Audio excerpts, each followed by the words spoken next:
다양한 분야의 명사를 초청해 삶의 지혜를 들어보는 시간 지혜다락방. 안녕하세요. 저는 김미진입니다.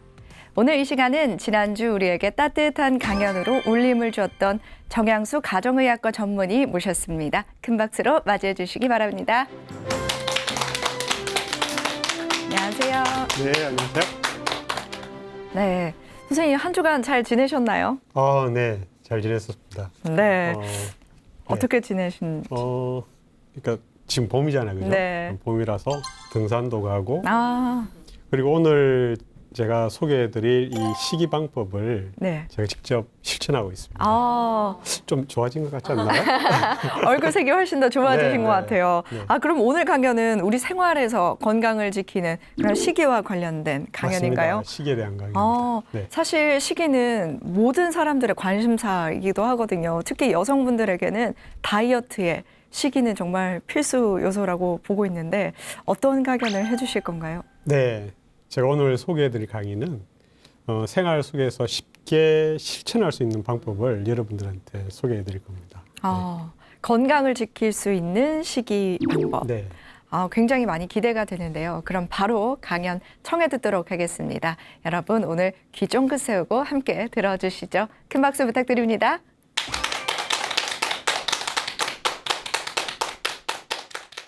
지난 한 10여 년 동안 음식으로 치유했던 일들을 여러분들한테 소개하고 직접 이 시간을 통해서 배우셔서 실천을 하셔도 됩니다. 이분이 환자들한테 적극적으로 식이 조절을 시켰던 그 방법이 당화혈색소라는 최근 3개월간의 혈당 수치를 알 수 있는 당화혈색소 수치가 더 잘 조절되었다는 이야기입니다. 선생님, 무엇을 먹어야 할까요? 무엇을 먹어야 되나요? 이런 이야기를 많이 하게 됩니다. 우리가 무엇을 어떻게 먹어야, 언제 먹어야 될 것인지, 그건 이제 고민을 해봐야 됩니다. 결국 이제 공복 시간을 가져야 된다라는 이야기를 제가 왜 가져야 되는지를, 그러면 과연 식이가 질병에 얼마나 영향을 끼칠까? 건강을 위해서 뭘 더 먹지라는 것보다 뭘 덜 먹지라는 데 이제 초점을 맞췄습니다. 더 하는 것보다 빼는 겁니다. 그러니까 불교적으로 이야기하면 비우는 과정이 훨씬 더 중요하다는 거죠.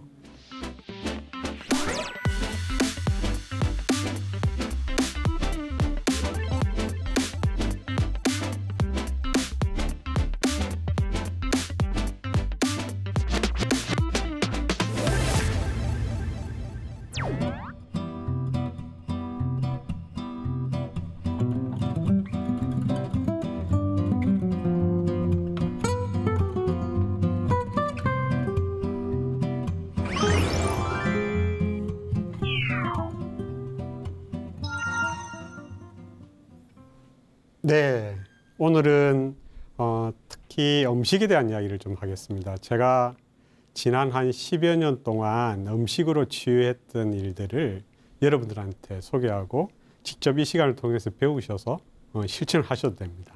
그에 대한 이야기를 이어가겠습니다.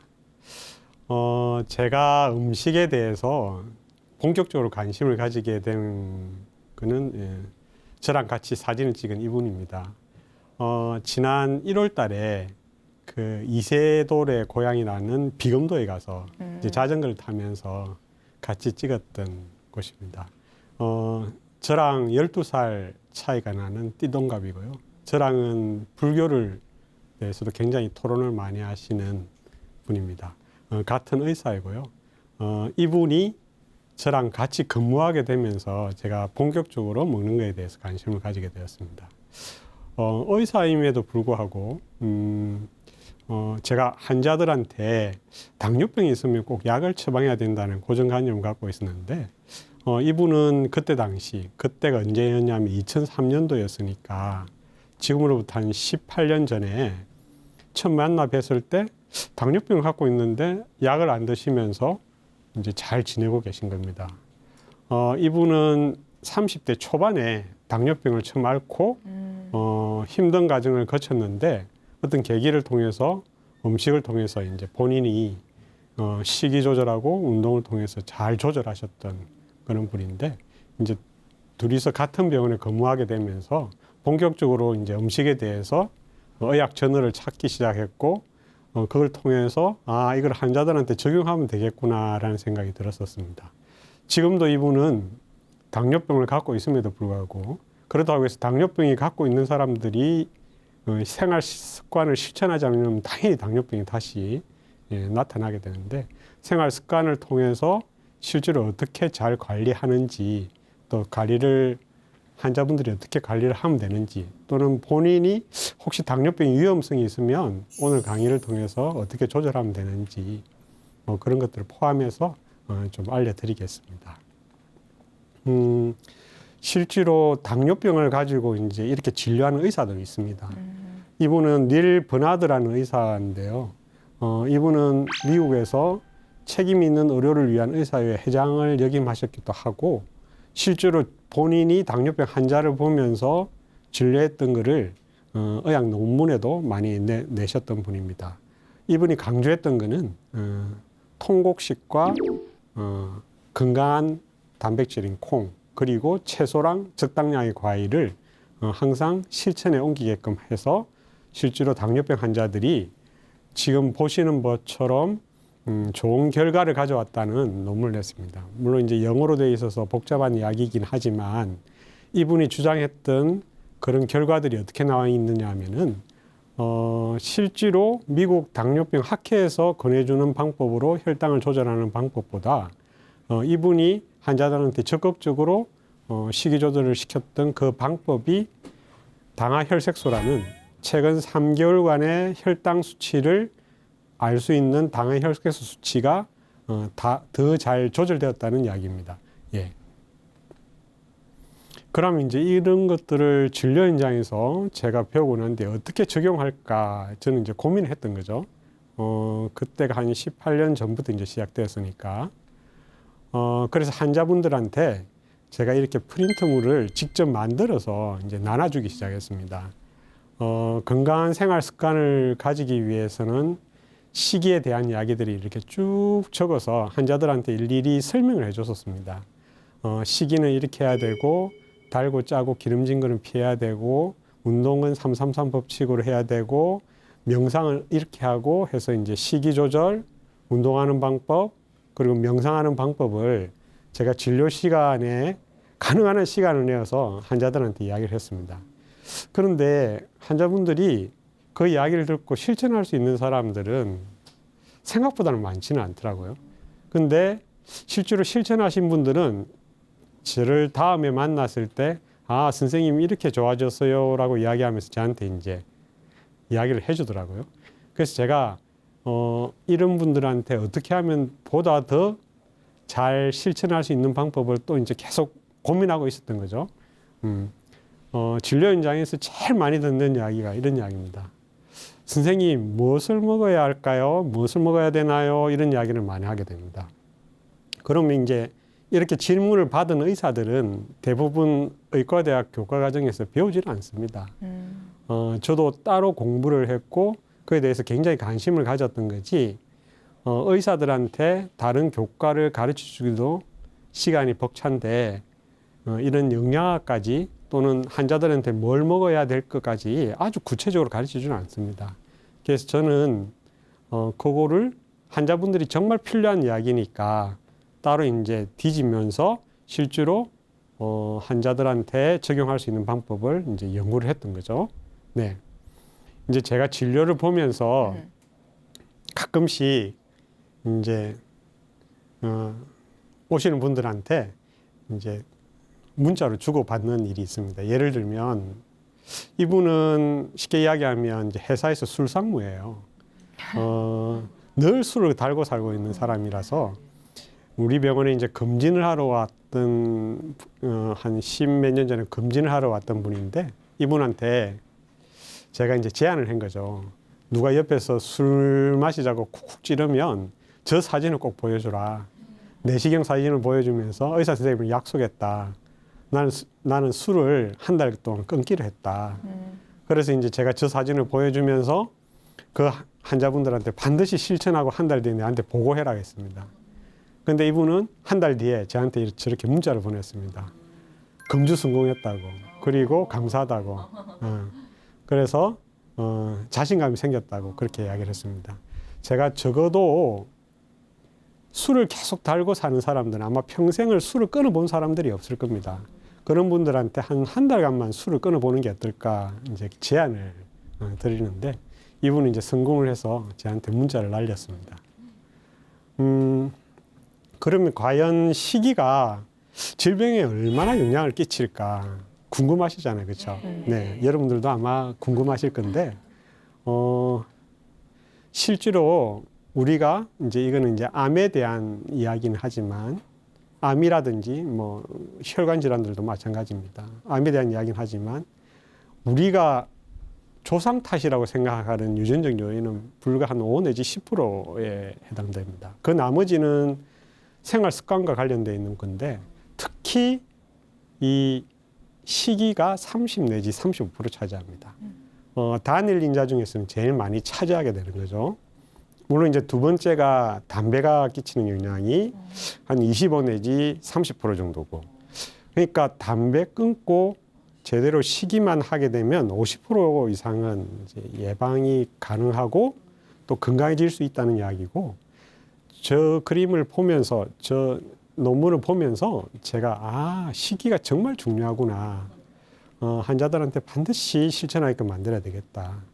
그래서 각 암별로 실제로 시기가 영향을 끼치는 것을 보니까 특히 지금 현재 한국인들이 굉장히 많이 앓고 있는 그리고 많이 발견하게 되는 대장암이 무려 70%를 차지합니다. 그 외에 이제 지금 여성들이 많이 앓게 되는 유방암, 점점 많아집니다. 많아지는데 유방암도 시기가 차지하는 비중이 50% 차지합니다. 그 외에 뭐 전립선암 같은 경우 남자들 많이 할 경우는 75% 차지하는 이 방금 이야기했던 이 대장암, 유방암, 전립선암은 특히 서구화된 식생활로 생활 습관으로 변화되면서 우리들의 일상에 많이 이제 접하게 되는 암이 되게 되었습니다. 옛날에는 대장암이 그렇게 많지 않았고 유방암도 그렇게 많지 않았는데 최근에 많이 발견하게 되고 심심치 않게 주변에도 아마 저런 것들을 앓고 있는 분들이 많아졌을 겁니다. 네. 그래서 제일 중요한 거는 저는 환자분들한테 건강을 위해서 뭘 더 먹지라는 것보다 뭘 덜 먹지라는 데 이제 초점을 맞췄습니다. 우리가 지금 현재는 너무 쉽게 배달을 통해서 또는 쉽게 이제 우리가 음식을 접할 수 있고 또 저녁 늦게 또 편의점을 통해서 접할 수 있는데 그런 것들을 어떻게 음식을 잘 조절하고 내가 건강하게 식생활을 할지 그걸 고민해야 되겠죠, 그죠? 이제 처음 시작은 지금으로부터 딱 10년 전이었습니다. 10년 전에 생로병사 비밀이라는 KBS에서 하는 장수 프로그램이 있습니다. 우리들에게 많은 건강 정보를 알려주는 프로그램인데요. 여기 프로그램에 참가자들 한 8명을 대상으로 같이 프로그램을 좀 진행을 해보자라는 제안이 들어왔습니다. 이제 프로그램 진행은 3주간 진행하기로 했고, 장의 질환을 앓으신 분들 있으시지만 그 외에 뭐 피부 또는 뭐 각종 다양하게 자기가 앓고 있는 여러 가지 증상들, 그리고 이제 생활 습관이 조정이 안 돼서 비만한 분들을 포함해서 이런 분들을 참가자로 이제 진행을 하게 됐고, 이분들을 대상으로 제가 진행을 했었습니다. 여기에는 나이대별로 20대, 30대, 40대 다양한 게 참가를 하게 됐고, 우리가 그때 3박 4일 동안 이제 어느 한 장소에 가서 같이 숙식을 하면서 이제 진행을 하게 되었습니다. 그러면서 이분들이 얼마나 좋아졌는지를 이제 봤는데, 제가 할 때 이분들도 다양하게 좋아졌겠지만 제 자신을 가지고 그때도 이제 실험했던 거죠. 제가 그전에는 사실은 어떤 방법이 좋을까 제 자신한테 하기 위해서 단식도 해봤고, 다양한 종류의 이제 시도를 해봤는데, 이렇게 일정 정도 시간을 두고 해본 거는 이때가 본격적인 거는 처음이었습니다. 그런데 놀랍게도 제가 그때 그 전에 건강검진을 받았을 때보다도 그 후에 건강검진을 받았을 때의 결과가 체중이 이제 물론 이제 그 뒤에 관리를 조금 더 잘 해서 그때 당시에 한 7kg 정도 감량을 했고 그 외에도 이제 허리 둘레 3cm 그 외에 총 콜레스테롤 뭐 나쁜 콜레스테롤 좋은 콜레스테롤 그 외에 이제 감마 GTP라는 이게 이제 환경오염 물질들을 내 몸 안에 얼마나 쌓여 있는지를 간접적으로 알 수 있는 수치인데요. 이 수치들까지 모든 것이 완벽하게 이제 좋아진 것을 제가 그러니까 같이 하면서 제가 건강해진 거죠. 네. 그러면서 이제 본격적으로 이제 프로그램 진행하기 시작했습니다. 한 달에 한 번씩은 진행을 했었던 것 같아요. 이제 다양하게 했는데 이제 이 모임은 이제 유기농을 하는 한살림에서 진행을 했었는데 제가 이 모임에서 특히 기억에 남는 게 이제 아빠들이었습니다. 아빠들 20명이 저렇게 앞치마를 두르고 이제 제가 하는 식이 방법을 실제로 요리를 하고 그거를 3주간 실천하게끔 만드는 아빠들이었습니다. 그때는 실제로 암을 앓고 난 후에 아빠도 있었고 뭐 콜레스테롤이 높았던 아빠들도 있었고 각자가 뭐 혈압이 높은 분들도 있고 당뇨병도 있는 분도 있었고 다양하게 이제 질병을 앓고 있으신 분들도 포함해서 나는 살을 좀 더 빼고 싶다는 분들 포함해서 이제 같이 했습니다. 그런데 아빠들이 저렇게 앞치마를 두르고 잘 따라 하더라고요. 그리고 실제로 잘 따라한 거를 실제로 3주간 잘 실천해서 제가 이제 3주 뒤에 다시 만나보니 다들 건강한 모습으로 변해 있는 모습을 보면서 아빠들도 할 수 있구나라는 걸 느꼈습니다. 왜 제가 아빠들을 이렇게 말씀드리냐 하면은 건강해지기 위해서 무슨 뭐 캠프를 진행하거나 또는 뭐 강연을 하면 대부분 엄마들이 와요. 엄마들이 또는 그래서 그런지 남자들이 여자들보다 평균 수명이 전 세계적으로 6년이 짧더라고요. 물론 이제 다른 요인들도 있겠지만 아빠들보다는 아마 엄마들이 그래도 건강을 잘 챙길 것 같아요. 네, 건강을 또 잘 챙기고 그리고 나름대로는 또 스트레스도 잘 풀고 하는 것 같아요. 네, 그래서 제가 인상적이었던 그 프로그램이었고요. 그래서 이제 본격적으로 그러면 이제 우리가 무엇을 어떻게 먹어야 언제 먹어야 될 것인지 그거는 이제 고민을 해봐야 됩니다. 여러분들도 잘 아시는 간헐적 단식, 그게 이제 언제 먹어야 될까의 이야기인데요.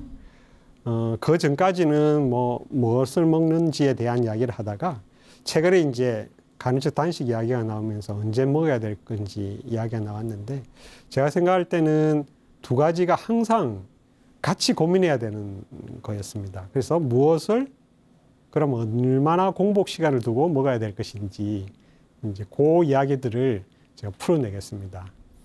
첫 번째 이제 무엇을 먹어야 될 것인지의 문제인데 딱 봐도 알겠죠, 그죠? 왼쪽이 나은가요, 오른쪽이 나은가요? 그렇죠. 네. 제가 이제 강의를 하면서 어떤 음식이 건강한 음식인가요? 라고 이제 퀴즈를 내거나 또는 적어보라 그러면 이건 모르는 사람이 없더라고요. 네. 단지 실천을 안 했을 뿐이지 인스턴트 식품이 몸에 좋은가요? 하면 좋다고 생각하는 사람 아무도 없어요. 네, 네. 그렇듯이 우리가 무엇을 먹어야 될 것인지는 대부분 다 알고 지냅니다. 알고 지내는데 이거를 조금 더 구체적으로 이제 들어가야 되겠죠. 그리고 이제 언제라는 이야기입니다. 언제라는 이야기 나오는데 결국 이제 공복 시간을 가져야 된다라는 이야기를 제가 왜 가져야 되는지를 제가 뒤에 풀어내겠습니다. 네. 그리고 또 한 가지 고려해야 될 것 중에 하나가 쉽게 생각하면 자기 체질이라고도 할 수 있고요. 자기가 본연에 갖고 있는 고유한 특성이라고도 할 수 있는 생물학적 개체성이라는 겁니다.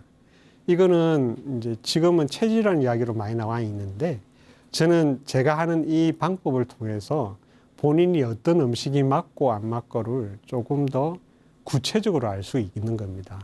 제가 이제 본격적으로 시기를 들어가기 전에 대표적으로 알러지를 많이 일으키고 내 몸을 안 좋게끔 만드는 것들 크게 저는 한 4가지 정도로 꼽고 있는데 첫 번째는 밀가루 음식, 두 번째는 유제품 음식이 내한테 안 맞는 사람도 있거든요. 그래서 유제품. 세 번째는 계란도 안 맞는 사람이 있어요. 네. 그리고 네 번째는 염증을 일으키는 기름 종류들. 그래서 제가 크게 네 가지 종류는 일단은 이 실천하는 3주간은 좀 빼보자고 이제 제안을 하기는 합니다. 네. 그래서 자기한테 맞는 것들을 찾아가는 길을 먼저 제안을 하는 거죠. 그래서 이제 염증을 일으키는 음식과 염증을 일으키지 않는 음식은 나눠지는데 그게 크게는 우리가 흔히 알고 있는 음식이 종류하고 똑같습니다. 예를 들면 흰 쌀밥보다는 현미밥이 더 좋은 거고 그리고 가공된 음식들보다는 가공하지 않는 음식이 더 좋은 거고 그런 식으로 나눠지게 되는 건데 그런 식으로 해서 염증을 일으키는 음식, 염증을 일으키지 않는 음식으로 나눠지고 그리고 제가 첫 번째로 꼽고 있는 것 중에 하나가 자기 식단에서 채소 양을 늘리는 겁니다. 우리가 지금 우리나라 사람들 중에 채소라고 일컬어지는 것들을 자기가 제대로 먹는 사람이 10%도 안 된다고 그럽니다. 물론 이제 우리가 흔히 먹는 김치가 채소라고는 생각하지만 김치는 염장식품이기 때문에 저는 가능한 한 채소 본연을 먹으라고 이야기하거든요. 채소 자체를 가능한 한 뭐 찌든지 뭐 삶든지 나물을 하든지 그렇게 채소 본연의 모습으로 되어 있는 것들을 좀 드시라고 이야기를 합니다. 그 외에 이제 과일은 항상 많이 먹는 것보다는 적당량을 드셔야 된다는 거 알고 있고요. 그리고 한 가지는 또 단백질입니다. 단백질은 하루 필요량을 정해놓고 먹는 게 좋습니다. 하루 필요량이 얘가 많게 되면 사실은 암을 일으킬 수 있고 적어지게 되면 이제 이게 면역력이 떨어져서 내가 병을 이길 수 있는 힘이 없기 때문에 단백질은 한 전체 칼로리의 20 내지 25% 자기 킬로그램당 순수 단백질로 1g 그 정도 용량이 어느 정도 되느냐 하면은 자기 손바닥만한 이 크기가 사실은 순수 단백질로 두께도 마찬가지고 손바닥만한 이 크기가 사실은 순수 단백질로 20 내지 25g이 들어가 있습니다. 고기로 치면 한 100g 해당되는 건데요. 네, 그런 정도의 양이 이제 자기가 먹는 양이니까 킬로그램당 그러니까 만약에 50kg이 나가는 사람이면 50g을 먹게 되니까 한 이 정도 되는 것들을 하루에 정도 한 2개 정도 먹는다고 생각하니까 생각보다는 많게 되겠죠, 그죠? 그래서 우리가 단백질을 놓치고 있으면 단백질을 이제 먹는 겁니다. 단백질은 물론 콩 단백질을 포함해서 뭐 어류라든지 그리고 가금류, 닭과 오리 그리고 이제 붉은 고기들로 쭉 나눠지는데 저는 가능한 한 식물성을 먼저 권하는 편입니다. 콩을 먼저 권하는 편이라서 이 순서대로 단백질을 이제 저는 정해놓고 먹습니다. 그래서 단백질은 그 정도 드시면 된다라는 이야기를 하고요. 그리고 이제 우리가 가공식품이라고 일컬어지는 거에도 당이 들어가지만 숨어있는 당이 많습니다. 예를 들면 안동 찜닭을 시켰는데 그 안에 찜닭이니까 좋겠지 생각하는데 실제로 이제 국물에 보면 그 당도를 측정해 보면 블릭스로 측정해 보니까 한 30이 넘더라고요. 보통 오렌지가 한 15, 16밖에 안 되는데 어마어마한 양의 설탕이 들어가 있는 거죠. 그래서 이런 음식들을 조심해야 됩니다. 예, 그래서 숨어 있는 당을 조심해야 되는 거죠. 그래서 안동찜닭을 시키고 거기다 밥을 말아 먹거나 이러면 엄청난 양의 많은 탄수화물 먹게 되니까 그거는 조심해야 된다. 그리고 지방은 좋은 지방과 나쁜 지방은 나눠지니까 흔히 좋은 지방은 생들기름 그리고 뭐 올리브유, 견과류를 포함한 이런 것들은 좋은 지방. 나쁜 지방은 누구나 다 아시잖아요, 그죠? 네, 제가 언급을 안 해도 다 알더라고요. 그리고 이제 조리하는 방식은 가능한 한 뭐 만약에 예를 들면 고기 같은 경우는 굽는 것보다는 쪄서 먹는 게 더 낫다. 뭐 그런 이야기입니다. 그리고 이제 양념은 가능한 한 조심해서 우리가 써야 되겠다.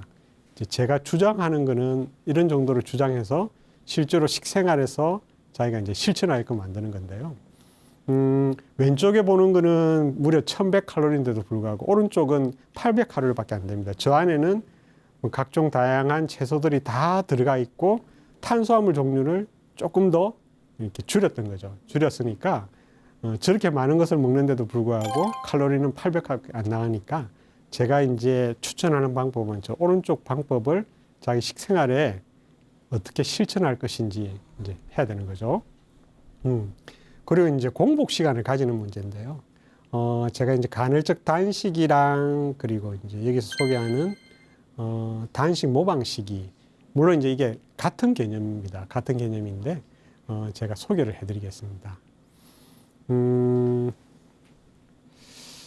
그 우리나라 왕들이 하루에 한 몇 끼 정도를 드셨을 것 같아요? 맞습니다. 6끼입니다. 네, 6끼를 먹었는데 이제 아침에 일어나서 간편하게 이제 한 그릇 먹습니다. 이제 좀 상하지 않게. 그리고 이제 한 10시쯤 되면 정말 많이 차려서 이렇게 드시게 됩니다. 예, 거의 조반이라 그러는데요. 한 상 차려서 드십니다. 그리고 점심에는 마음에다 점만 찍겠다 했는데 그래도 또 국수랑 또 뭐 이렇게 먹습니다. 뭐 만두, 떡국 이렇게 먹고요. 탄수화물이죠. 그리고 이제 3시에 또 다 가라 그래서 이제 또 드시고 또 이제 저녁에 되면 또 다시 아침에 드셨던 그런 식사를 또 드시게 됩니다. 그러니까 조석에 정말 푸짐하게 차려서 드시는 거죠. 그리고 이제 밤에 야창까지 드시게 되는데 그래서 이걸 따져 보니까 이 조선 왕들이 27분이 계셨는데 정말 이분들이 이제 많이 드셨는데 그 이분들이 하루에 한 2끼씩 거의 뷔페 음식을 드셨던 거죠. 우리로 치면. 근데 그렇게 하지 않았던 왕이 있습니다. 이 27분의 왕들 중에서 잘 실천하셨던 분 중에 한 분이 있는데 이 많은 음식을 이제 뷔페 음식을 드셨던 거죠. 근데 이제 그렇게 실천 안 하셨던 분 중에 한 분이 사실은 영조 임금이었습니다. 이분은 저기 이제 태어난 해가 1694년, 돌아가신 게 1776년이니까 84세. 네. 지금으로 쳐도 평균 나이보다 오래 사셨던 거죠. 네. 지금 평균 나이가 남자가 80세니까 꽤 오래 사셨던 거죠. 근데 이분은 젊었을 때나 나이 들었을 때나 거의 비슷한 모습이잖아요. 그죠? 어진을 보면. 근데 이분은 이렇게 실천하셨어요. 음식에 대해서 말하자면 입에 맞으면 족한 거고 식전방자호는 많이 차려서 먹지 말고 좀 검소하게 먹어라. 그렇게 이야기 말했고 특히 저는 저 단어에 이제 초점을 맞췄습니다. 절 음식입니다. 절 음식. 절에 있는 음식은 아니고요. 음식을 절제할 수 있어야 된다는 이야기입니다. 그렇게 해서 고량진미나 또는 구걸지탐이나 하는 것들을 가능한 한 삼가하도록 했고 본인이 잔치를 벌릴 때도 그런 것들을 실천하게끔 만들었습니다. 신하들이 잔치상을 크게 벌리려 해도 말렸습니다. 말리고 그렇게 했습니다. 그렇게 하시니까 이분은 식생활을 제대로 하시니까 그렇게 오래 사셨던 거죠. 그에 비하면 식생활을 제일 안 하셨던 분이 이분입니다. 세종대왕입니다. 우리는 이제 성군이시고 정말 많은 일을 하셨고 정말 존경하시는 이분인데 실제로는 식생활은 좋지는 않았습니다. 이분은 특히 운동도 하기 싫어하고 책만 좋아했기 때문에 이렇습니다. 그래서 실제로 이분은 54세까지 사셨는데 실제 모습은 오른쪽 모습이지 않았을까라고 이제 추측도 합니다. 네, 하는데 처음에는 이제 당뇨병을 알았을 때는 저런 모습이었다가 아마 말년에 가서는 당뇨병이 심해지면서 아마 홀쭉하게 되지 않았을까라는 생각은 듭니다. 네. 여기 보면 이제 실록에 나와 있는 이야기입니다. 계속 병을 달고 살았습니다. 뭐 젊었을 때부터 아팠고 또 부종, 붓기도 하고 또 돌아 눕지 못해서 고통을 참을 수가 없고 그리고 이제 좀 건강을 위해서 이제 온천에 가서 좀 좋아지는데 했던데 또 이제 그 뒤에도 안 좋아지고 특히 소갈증이라는 저게 당뇨병이거든요. 네, 당뇨병을 벌써 젊었을 때부터 앓기 시작했습니다. 네. 그러다가 이제 임질 이야기가 나오는데 여기서 임질은 사실은 성병은 아니고 아마 요로결석, 소변 내려오는 길에 돌이 있을 때 통증으로 겪을 수 있는 문제를 제가 실록을 뒤져보니까 그런 통증이었던 것 같아요. 이제 고개에 있었고 그리고 이제 제가 재미난 게 강무라고 하는 것들이 있는데 강무는 뭐냐면은 신하들을 데리고 이제 바깥에 가서 사냥을 하는 겁니다. 그럼 이제 신하들이 1년에 한 2번 이렇게 동물들을 이렇게 딱 몰아주면 왕이 말을 타고 가다가 활을 들고 이제 쏘면서 이제 하는 것들을 강무라 그럽니다. 그러니까 말을 탈 수 있는 체력, 그리고 활을 당겨서 쏠 수 있는 뭐 그런 것들이 있어야 되는데 사실은 운동을 좋아하지 않는 세종대왕은 하기 싫었던 거죠. 그러다 보니까 실록에 그대로 적혀 있습니다. 강무를 하고 난 뒤에 뭐 눈앞에 안막을 가리고 해서 그 뒤에는 이제 좀 하기 싫다라는 이야기들이 나오는데 실제로 저게 이제 강무 때문에 생긴 게 아니고 당뇨 합병증 때문에 생긴 거죠. 네, 당뇨 합병증 때문에 생긴 건데 그것도 모르고 이제 저렇게 표현하면서 운동을 회피하려고 했던 거죠. 그러다 보니까 이제 아침 저녁으로 나오는 거 다 드시고 또 식탐도 있으셨고 많이 드셨고 그러다 보니까 당뇨병이 점점 심해져서 이제 당뇨 합병증으로 54세 때 이제 돌아가셨던 겁니다. 그때 돌아가실 때 처음에서는 이제 문종인 아들 문종이 이제 훈민정음을 창제할 때도 많이 도와드렸고 또 신하들도 많이 도와서 이제 그런 일들을 했던 거죠. 네. 그럼 왜 이런 영조 임금이 실천하셨던 저는 방법이 왜 중요하냐?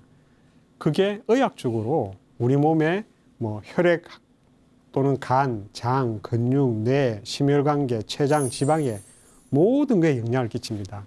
그런 모든 시스템에 얘네들이 좋은 영향을 끼친다는 게 단식을 통해서도 검증이 됐고 간에서 단식을 통해서도 검증이 됐고 제가 책을 펴냈던 단식 모방 다이어트라는 것도 증명이 됐고 그리고 시간을 제한해서 12시간 이내에 먹는 것들도 정의됐고 이 모든 것들이 결국 시간을 좀 제한해서 또는 시간에 맞춰서 또는 공복 시간을 늘리면서 저런 효과가 나타났던 거죠.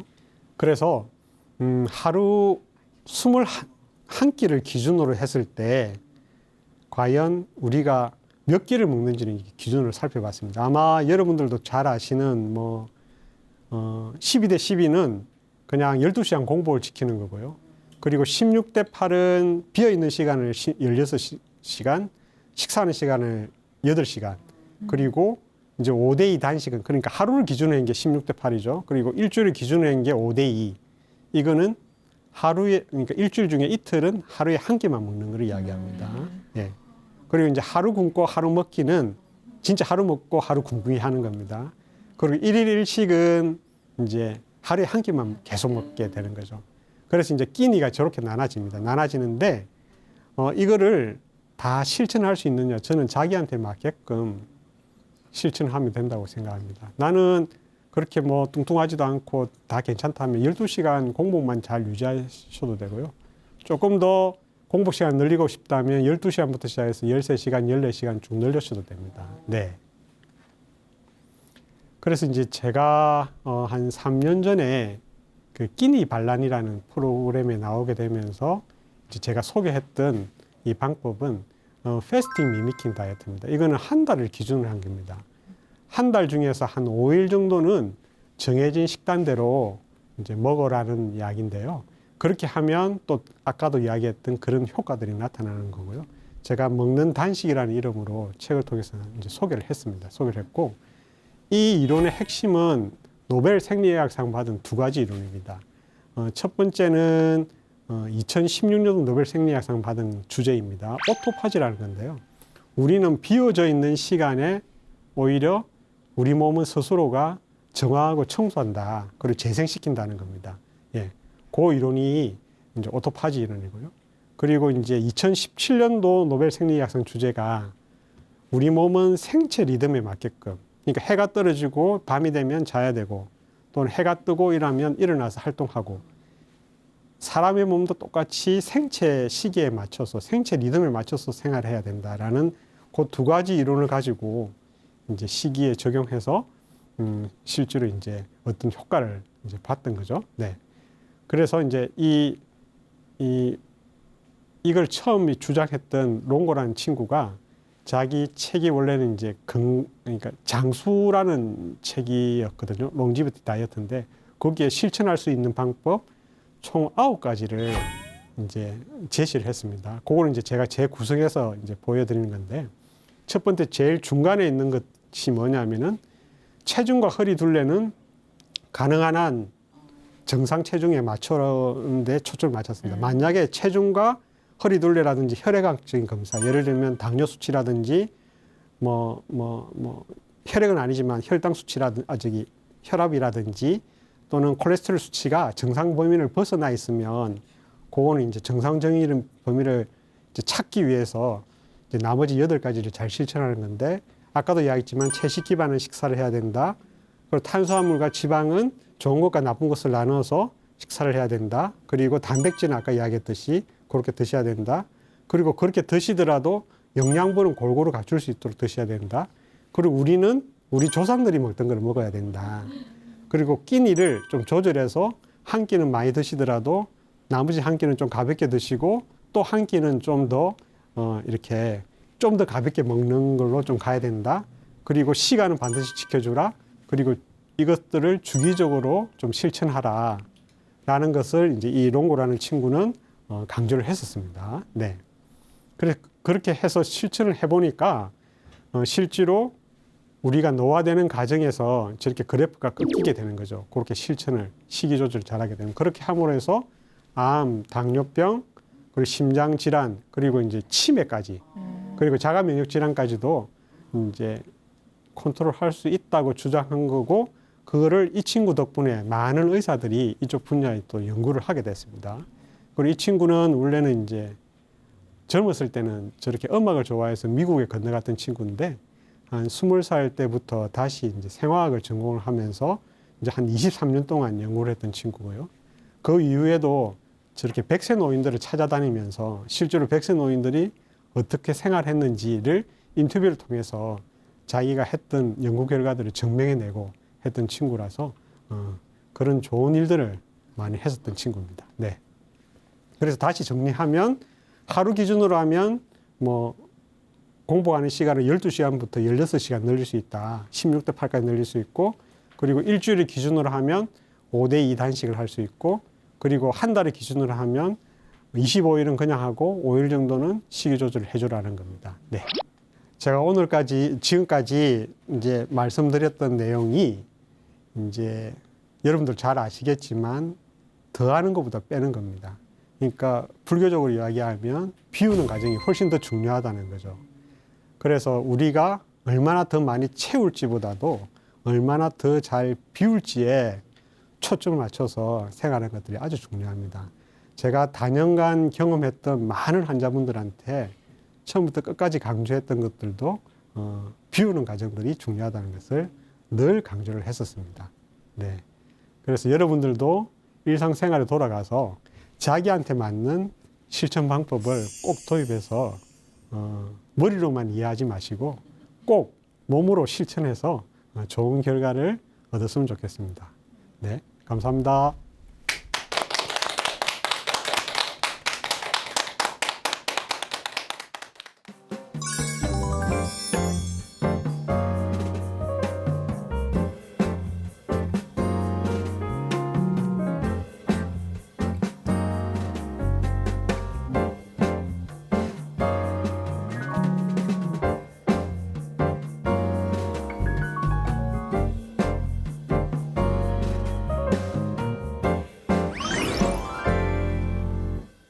네, 오늘 강연을 들으면서 내가 먹는 것이 곧 나를 만든다라는 말이 생각이 났는데요. 오늘 강연을 통해서 음식 어떤 걸 먹으면 좋을지, 어떻게 먹으면 좋을지에 대해서 설명해 주셨는데 단연간 직접 실험을 해보셨다고 말씀해 주셨잖아요. 네네. 다양한 실험 중에서 어떤 것이 자기 몸에 가장 맞는다고 생각을 하셨는지 좀 궁금해요. 아, 네. 제가 이제 강의 때도 말씀드렸지만 네. 제가 실제로 제 몸을 가지고 실험했던 거는 그 10여 년 전에 그때 생로병사 비밀에 나왔을 때 네. 했던 그 방법이고요. 그 방법은 사실은 한 3주, 즉 다시 말하면 한 달 정도 걸리는 네. 프로젝트인데 그거를 한 1년에 한 2번 정도 저는 이제 그 명절 이제 우리가 흔히 명절이 추석하고 설날이 끼어 있잖아요. 네. 그죠? 명절 끝나고 한번 실천해 보라고 이야기합니다. 추석이면 추석 끝나고 네. 또는 설날이면 설날 명절 끝나고 한번 실천해 보라. 1년에 한 2번 정도. 그러니까 10달은 그냥 생활하시더라도 네. 한 1년에 한 2번 정도는 좀 비어져 있는 시간을 좀 가졌으면 좋겠다라고 이제 추천합니다. 그러면 그 3주 동안의 생활 어떻게 하시는지 좀 구체적으로 설명을 해주실 수 있을까요? 네네네네. 3주 동안에는 네. 특히 이제 당연히 술은 안 되겠죠. 네. 술은 안 되고요. 그러니까 몸에 해가 되는 음식들은 모든 것을 다 피하고 나머지 이제 아까 이야기했던 염증을 일으키는 음식과 염증을 일으키지 않는 음식을 나눠서 염증을 일으키지 않는 음식만 그 기간에 이제 하게 되는 거고, 그리고 이제 공복 시간은 12시간은 무조건 지켜야 되고 12시간부터 시작해서 13시간, 14시간, 15시간 이거는 자기한테 맞게끔 이제 공복을 지켜가면서 그렇게 딱 정해진 시간, 그러니까 정해진 범위 내에서 식사를 하면서 실천하는 겁니다. 말로 들었을 때는 할 수 있겠다라는 생각이 좀 들기도 하는데 네. 모두 시청자들께서 하실 수가 있겠죠? 그렇죠. 마음만 먹으면. 네. 네, 오늘 강연을 통해서 건강 수명을 늘리는 9가지 원칙 설명을 네. 해주셨는데 기억에 남는 거는 채식 기반의 식사를 한다. 그리고 전통적으로 우리가 먹던 것을 먹어야 된다. 뭐 이런 다양한 것들을 설명해 주셨는데 그중에서 가장 중요하다고 생각하시는 거 한 3개 정도만 꼽아 주신다면요. 네. 그게 이제 총 9가지로 되어 있는데 사실은 다 같이 실천을 해야 되겠지만 제가 첫 번째 꼽고 있는 거는 제가 채소입니다. 채소. 채식을 기반해야 된다는 거. 저는 채식주의자는 아니기 때문에 only 채식, 그러니까 채소만 먹어야 된다고 주장하지는 않습니다. 그런데 적어도 우리가 식사에서 채소가 기반이 돼야 됩니다. 채소가. 그러니까 흔히 뭘 먹으러 가지라면 이제 우리는 다른 걸로 이제 고기는 먹으러 가지 하는데 오히려 식단에서 채소를 중심에 두고 다른 것들은 곁다리로 먹는다고 생각을 해야 됩니다. 그래서 채소를 기반해야 되고 두 번째는 시간을 지키는 겁니다. 시간은 굉장히 중요합니다. 제가 다시 한번 강조드리지만 자기한테 맞게끔 12시간부터 16시간까지 자기한테 맞게끔 시간을 강조하고 싶고 세 번째는 저는 늘 자기가 어떤 위치에 있는지, 자기가 뭐 혈압이 높은지, 혈당이 어떻게 되는지, 콜레스테롤 어떻게 되는지, 또는 비만한지 안 한지를 늘 체크를 하셔야 됩니다. 그래서 그 체크한 게 가능한 한 정상 범위 내에 들어갈 수 있도록 이제 맞춰야 된다는 거죠. 네. 그 3가지를 들어보니까 이 정도는 실천할 수 있겠다 싶은 생각이 드는데요. 네. 많은 분들이 오늘 강연을 듣고 나의 식습관 또 앞으로 어떻게 먹으면 좋을지 어떤 시간에 먹으면 좋을지 이걸 결정하실 수가 있을 것 같습니다. 그럼 다음 주에는 어떤 강연을 해주실지 굉장히 궁금해지는데요. 네. 다음 시간에는 제가 이제 두 번째 시간에 소개해드렸던 호스피스 이야기를 해드렸는데 그 호스피스를 실제로 제가 내 생활에 어떻게 끌어당겨서 제가 실천을 할 수 있게끔 만들었는지 내가 어떻게 계획을 잡고 인생을 살았는지 그에 대해서 제 인생 이야기를 좀 풀어낼까 생각하고 있습니다. 네. 다음 주 강연도 많이 기대가 됩니다. 오늘 강연을 통해서 많은 시청자분들께서 앞으로의 식습관, 어떤 음식을 선택할지, 언제 먹으면 좋을지 많이 배우셨을 거라고 생각합니다. 정보는 아는 것이 다가 아니라 실천할 때 정말 내 것이 될 수가 있죠. 많은 시청자분들께서 실천을 통해서 건강 꼭 챙기셨으면 좋겠습니다. 오늘 강연은 여기서 마무리하도록 하겠습니다. 함께 해주신 여러분 고맙습니다.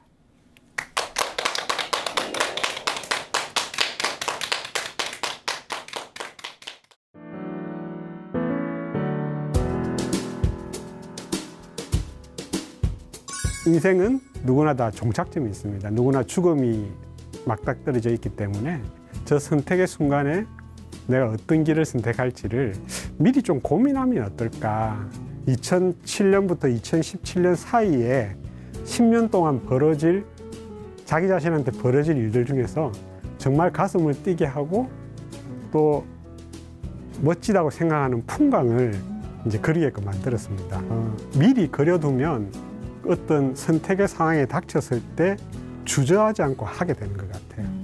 정말 아쉬움 없이 자기 인생을 살았다고 이렇게 딱 이야기하는 그 사람들을 보면서 그 사람들이 정말 하고 싶은 일을 했기 때문에 저렇게 편안하게 생도 마감할 수 있구나라는 생각을 하게 되었습니다.